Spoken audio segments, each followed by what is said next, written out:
Controversy over saluting the American flag is igniting tension around the country right now. When one student right here in the Capital Region saw there was no flag before a big game this weekend, he decided to take action. News 10 ABC's Lindsay Nielsen has the story now from Troy. Members of the Mechanicsville football team say they noticed there was no flag here at Catholic High during the national anthem. Somebody mentioned looking at this flag across the street, but one player took matters into his own hands. All the stuff that's happening now with the flag and stuff, so I didn't know if it was like that or where it was. Mechanicsville High School football player and proud Red Raider Daniel Hayner explaining his confusion Friday night when his team noticed there was no American flag present during the national anthem at Catholic High. Recently, San Francisco 49ers quarterback Colin Kaepernick did not stand for the national anthem in protest. But Catholic High says they just finished work to their press box and forgot to replace the flag. Hayner says his team always carries a flag with them, so he took action. I went over to stood on the end of our line.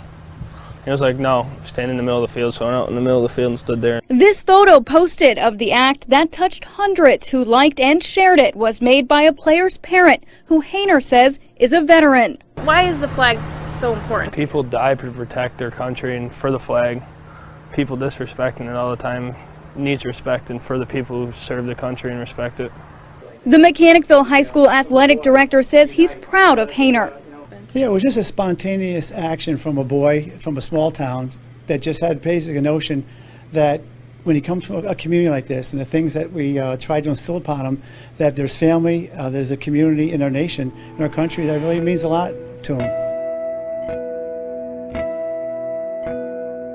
University of Michigan students can now choose their own identity, but it's already causing controversy. The university announcing a new campus-wide policy this week that allows students to select their own designated personal pronoun.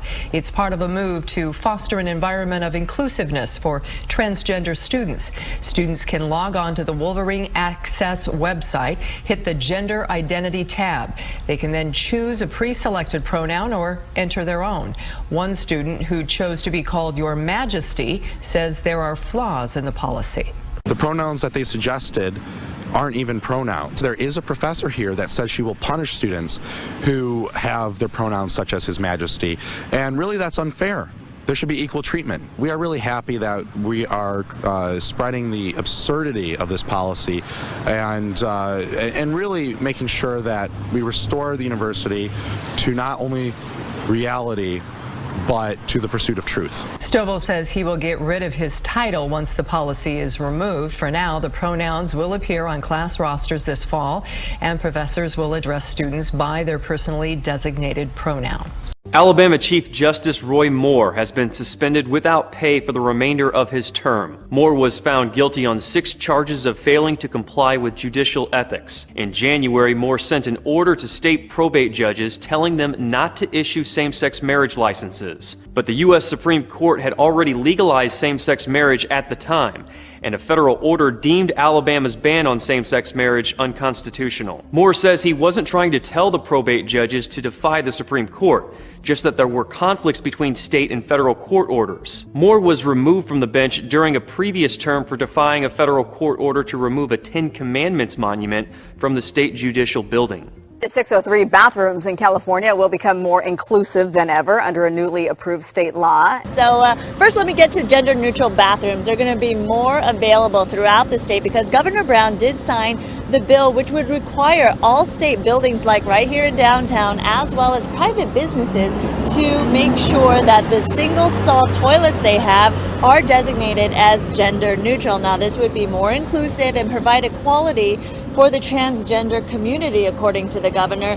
Now, these single occupant restrooms and this new law would take effect March 1st next year. Opponents of the measure, though, say it should be up to private businesses to decide their own bathroom policies, and it could be uncomfortable for women if they accidentally see a man in the restroom or vice versa. Now, this policy is in place at UC campuses, on Santa Barbara's campuses. This is what students had to say. I really think that bathroom can be used by different genders and people of different ages. I think it's great. I think it's great that it opens doors for there's no fear of being who you are. It just has a toilet in the floor like you would use at home. When I walked in the bathroom, I was like, I knew exactly how to use the bathrooms.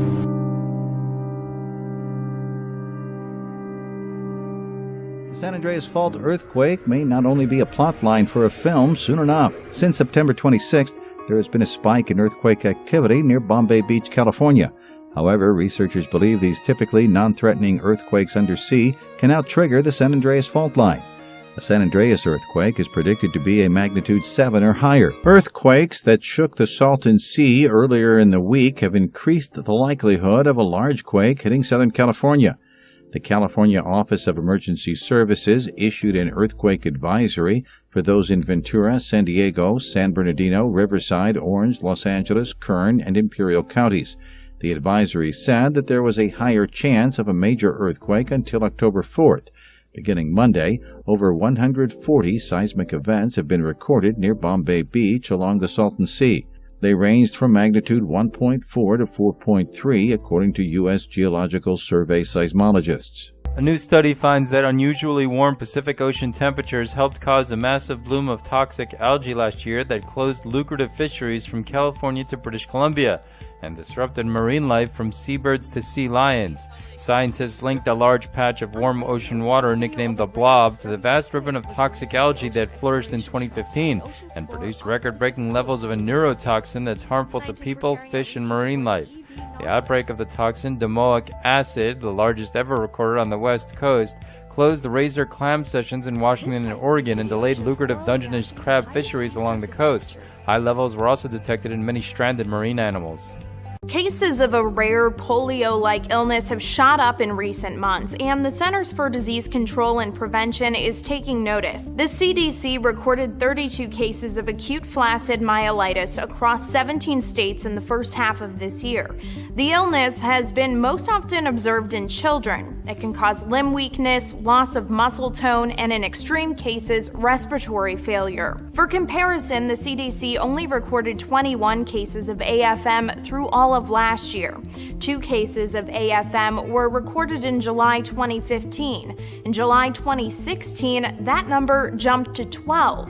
Of course, this year still pales in comparison to the last 6 months of 2014, which saw 120 confirmed AFM cases. That's when the CDC first started paying attention to the disease. The exact cause of AFM is still unknown, but researchers noted the 2014 surge in cases coincided with the national enterovirus outbreak. Since not much is known about the condition, the CDC doesn't have a specific treatment to recommend, but it does recommend children practice basic hygiene and stay up to date on their vaccines in order to avoid diseases associated with AFM. There were several clusters that became very swollen and itchy around my waist and behind my knees. In the crease on the backs of my legs. Officials still don't know what's causing the violent skin reaction that you see in these photos, but in the past 2 weeks, at least 40 students and staff members at Lake Forest Elementary School reported mysterious bug bites and skin rashes, some more severe than others. And now, Saddleback Valley Unified School District officials say they've received 5 new reports of similar symptoms from other schools in the district, but they haven't disclosed which ones. Kids are still coming home this week with bites all over their back. Jennifer Dublin found a new bite on her daughter after the campus was treated with pesticides over the weekend. Officials say they plan to spray again. I'm very concerned. I'm thinking about keeping my daughter out for the rest of the week at least. Members of the district held a meeting Wednesday to address concerns. Many parents upset over a lack of transparency and answers. Almost 2 weeks into it, they do not have an answer. That's unacceptable. And at the same time, children are still coming to school. Maybe they should have shut down the school. The Orange County Mosquito and Vector Control District is assisting. Experts set traps around campus but still can't pinpoint the culprit. It is a little disconcerting that nobody can figure out what it is. A month after devastating floods ravaged the northeast section of North Korea, aid agencies are now warning that many survivors are homeless and at risk of disease as the winter season approaches. The International Federation of Red Cross and Red Crescent Societies warned this week that incoming snowfall in October could be disastrous for unprepared flood survivors. The agency added in a statement, "People have lost their coal supplies and are burning bits of wood in makeshift stoves to keep warm. They need proper roofs over their head, fuel, and warm clothes. The risk of a secondary disaster is very real.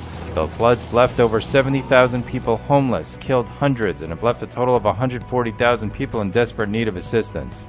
On Friday, Tropical Storm Matthew turned into a major hurricane. It threatens Jamaica, Cuba, Haiti and the Bahamas as it starts slow movement across the Caribbean. The storm developed into a Category 4 rating with maximum sustained winds of 140 miles per hour. Director of the National Hurricane Center, Rick Knabb, said many land areas are at least threatened by the system. CNN Weather reported that it is still uncertain whether Matthew will hit Florida, where the models currently show it possibly scraping by the state. I'm very pleased to announce that tomorrow, October 1st, 2016, the special drawing right basket will become effective, the new basket, because as of tomorrow, the renminbi will be considered by the international community as a freely usable international currency and will join the basket of the special drawing rights, together with the US dollar, the euro, the yen, and the British pound. The IMF chief said the inclusion of the renminbi in the SDR basket will further diversify the currency and will render the basket more representative of global currencies and global economy. It will bring about more robust international monetary and financial system, which in turn will be good for the stability and growth of China. It's now a question of survival for many inhabitants in Venezuela's capital. Oil prices have surged, the economy has crashed, and the rule of law has collapsed, leaving them hopeless and without protection. In this video, regular citizens are looting a supermarket. Food riots that have become a common sight in Caracas. Many Venezuelans are now eating fewer than 3 meals per day. People just can't afford to buy groceries anymore. The population is furious. They say the state can no longer protect them, so some have decided to take the law into their own hands. It's another guy they caught trying to steal. This amateur footage shows a crowd standing over an alleged robber. He's lying on the ground, bleeding from his head. Dozens of people are surrounding him idle, watching him in agony without lifting a finger. In the end, this man was burnt alive and eventually died from his injuries. His name was Roberto Fuentes Bernal, a 42-year-old cook. Over there next to the street lamp, someone was beaten to death by a mob. This time it was horrible. Some of our neighbors caught a man who had tried to steal something. They were kicking him in the jaw. I got in their way, not to protect him, but just to make sure they wouldn't kill him. I got hit too, and the guy, well, he died here. The district of Los Grises now has its own militia. Its members say they don't lynch people, but admit using force to arrest robbers.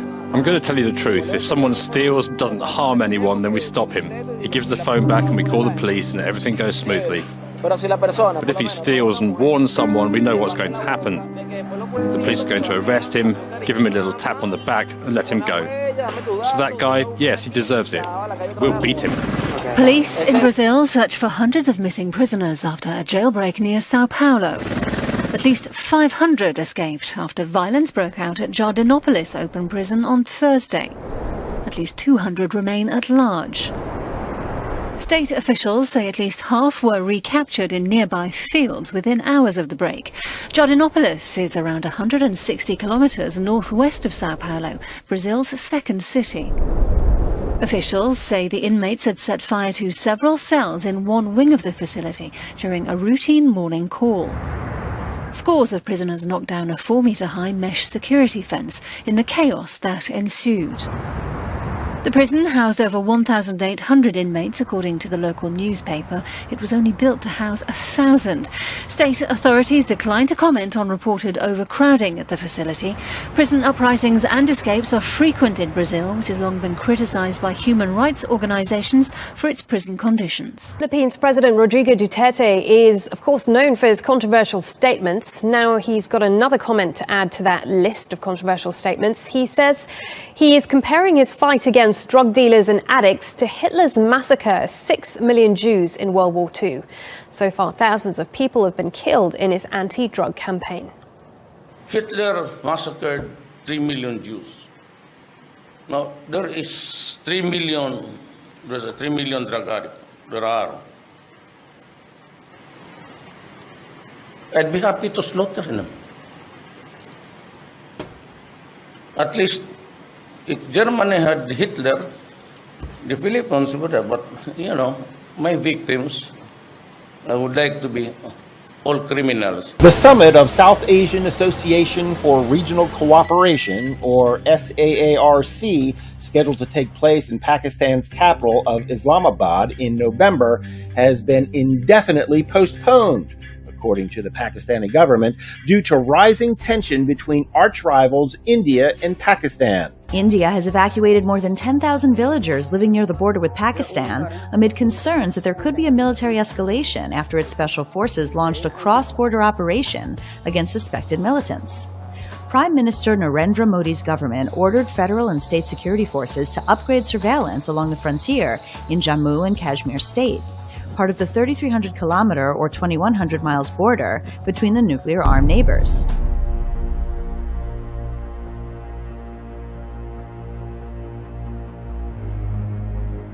Before this funeral began, Oren, an image that I think the eyes of the world, or those certainly who will be seeking peace, would have been gratified by, a handshake between the Palestinian leader and the Prime Minister of Israel.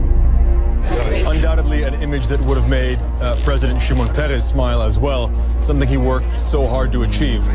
I don't know that there's too much optimism that will suddenly reignite the peace process, but Peres believed in small gestures, in talking, in communicating with one another, even in the smallest ways, to begin some kind of process. Peres always hoped, and he always had optimism, that even small gestures like that could lead to big results. So even that small handshake between Prime Minister Benjamin Netanyahu and Palestinian President Mahmoud Abbas would have made Peres smile a bit. Now, Abbas and Peres will be forever linked by the Oslo Accord signed in 1993. Even in the face of terrorist attacks, even after repeated disappointments at the negotiation table, he insisted that as human beings, Palestinians must be seen as equal in dignity to Jews and must therefore be equal in self-determination. Because of his sense of justice, his analysis of Israel's security, his understanding of Israel's meaning, he believed that the Zionist idea would be best protected when Palestinians too had a state of their own.